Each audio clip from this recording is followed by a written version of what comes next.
Hey guys, my name's Zero. I just wanted to make this video to break down or show you guys how I've been using this new tool Mary and I have created that's called the Blueprint. Now I'm not gonna harp on about the tool. If you want to know more about it, there's a link in the description that will explain everything. I really just wanted to focus on how I've been using it, as I said, and the use case for this video, which would be reimagining some of the MIDI information that comes along with the tool. With the examples that we've included in the video, we've really kept everything very simple, which I think not only shows how plug and play the tool is, but just how easily it adds value. But let's get into it so you can judge it for yourself. So, as mentioned in this video, we're going to be looking at what's possible with the MIDI information that was included with every loop, because all 50 loops in the blueprint comes with stems and MIDI information. So you can really reimagine the sample. And what we tried to do in this instance was create something completely different to the original sample. Go as far as possible from the original sound and genre even. So I used sample number 42. It was just interesting to me. And I focused on one section of the sample, right? I'll play it for you.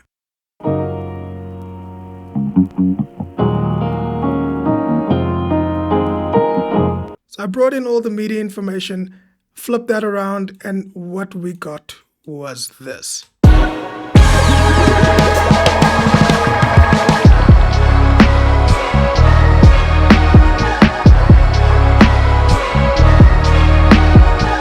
Great. So we're going to go through the process of how I did that and how you can do that and how you can probably do way cooler things. I was going to say way cooler shit, but then I didn't. So let's get into it. My initial thought when I heard the sample was, I think it would be cool if those were voices.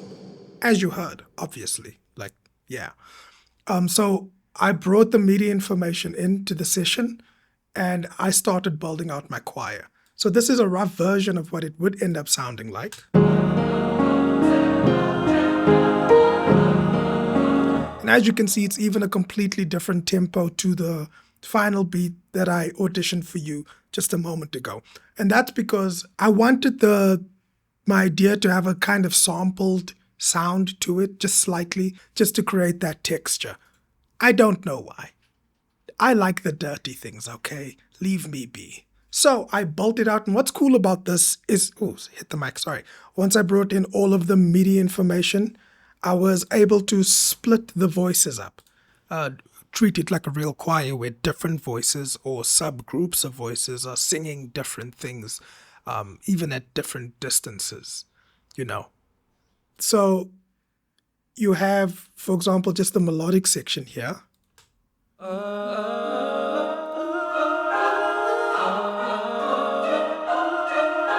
And then you have the longer notes being held here.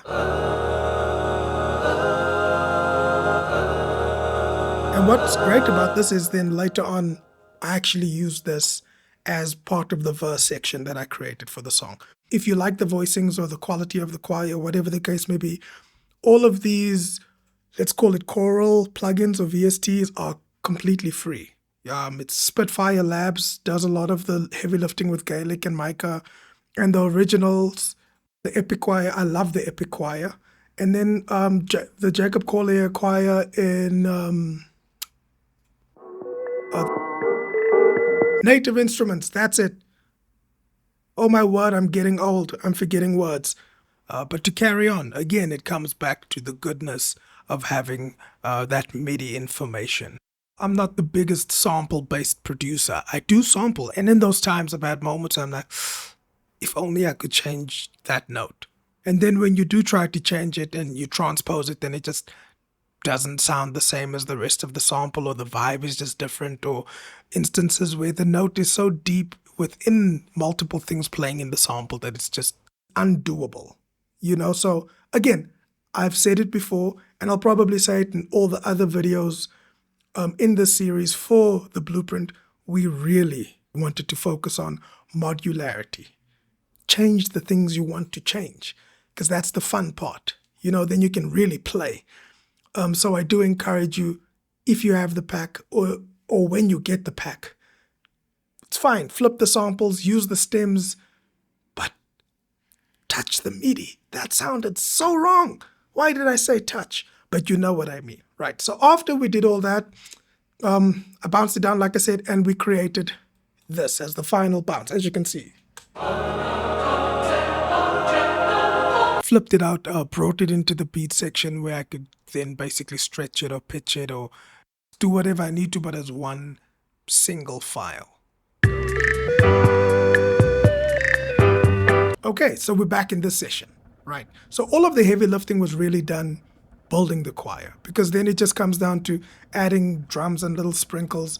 I wanted to go for like a really darker, let's call it minimalistic trap vibe, but whatever it is to you, I was going for that.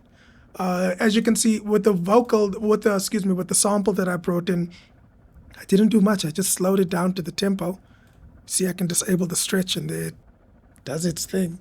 And I transposed it down too because I like the tone better. I can pop it back up if I can remember how to click a mouse.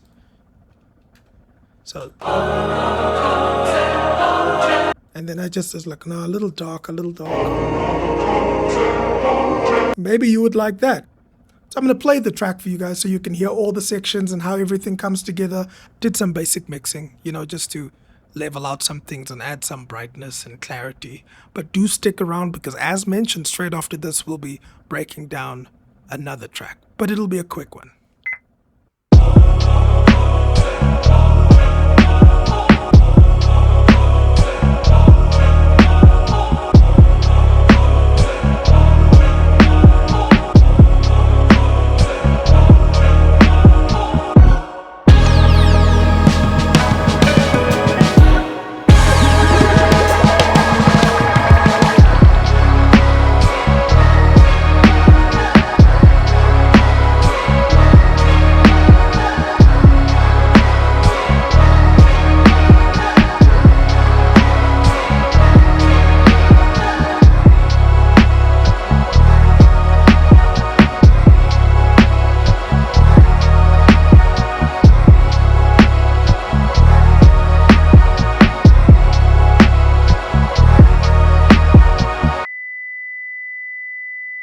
Okay, cool. So we're going to do another quick breakdown while we are discussing the MIDI loops in the blueprint and some of the use cases. But it's going to be very short.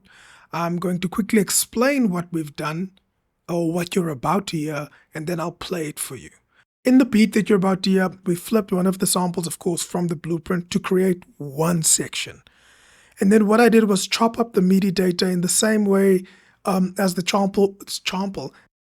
The sample was flipped in order to create a B-side, a beat of two halves. And again, we kept everything really simple for this example, meaning that when you get a hold of the pack, you can get real sticky with it.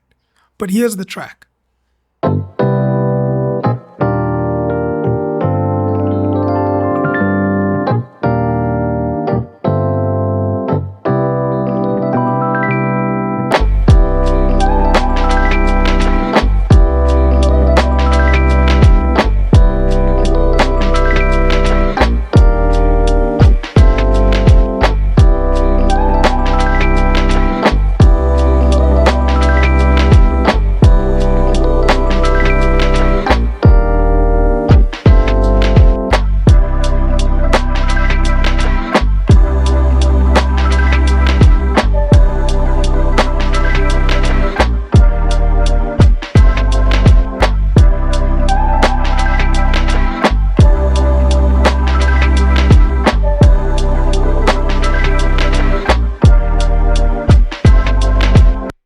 That's it from my side for this video. We'll be releasing more of this. For those of you who are interested in the blueprint, there is a free version available that you can try out before you buy the whole thing. Link in the description. And yeah, if you like it, please like it. If you want to comment and be like, your beats suck, please comment. I would love to like that comment. And yeah, I'll see you guys in the next one. Take care of yourselves. It's a me.